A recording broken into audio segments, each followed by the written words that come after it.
Hanggat may isa na naniniwala sa'yo, magpatuloy ka. Oo, madaling sabihin, no? Pero mahirap yan gawin para sa iba.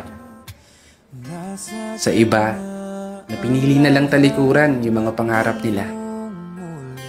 Mga gusto, kadalasan talento na hindi na nagawang maibahagi o maipakita. Propesyon, na balang araw sana maging, ngunit naging isang panaginip na lang dala ng pangamba na baka hindi para sa'yo. At inisip na lang na siguro baka para sa iba. Kasi masakit ang katotohanan na kung sino pa yung mga personal na hindi mo kilala, sila pa yung palagi magpapaalala sa'yo na magaling ka. Mga taong papalakpakan ka, nakikinig, bumibilib, at magpapadama ng suporta na hindi mo inakalang ibibigay nila.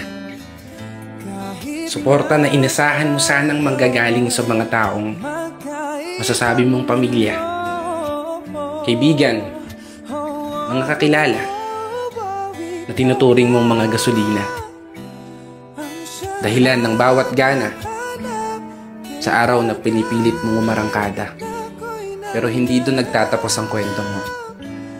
Tandaan mo sana palagi na hindi basihan ng bilang ng mga naniniwala sa'yo.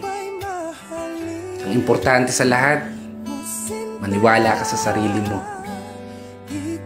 Hindi pa huli para magpatuloy sa biyahe o ituloy yung paglalakbay. Huwag kang mag-alala kung wala kang makasabay o kahit wala kang umakbay.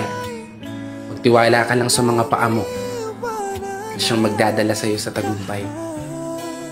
Kaya para sa ilan na piniling sukuan yung mga pangarap nila at sa mga nagbabalak pa lang, hindi pa huli ang laban. Nagsisimula ka pa lang. Gawin mo kung ano yung mga nagpapasaya sa'yo. Basta palagi mong galingan.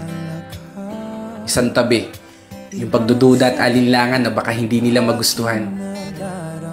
Oo, hindi kita pwedeng diktahan. May kanya-kanya tayong bigat ng problema na pinapasan. Pero alam ko sa ganitong paraan, magawa ko sana na kahit papano mapagaan. Mabigyan ng panibagong dahilan para patuloy kang lumaban, maging matapang, maging matatag, na harapin yung mga bukas na daraan. Kaya isang pagpupugay para sa lahat ng mga taong patuloy sumasabay sa hamon ng buhay.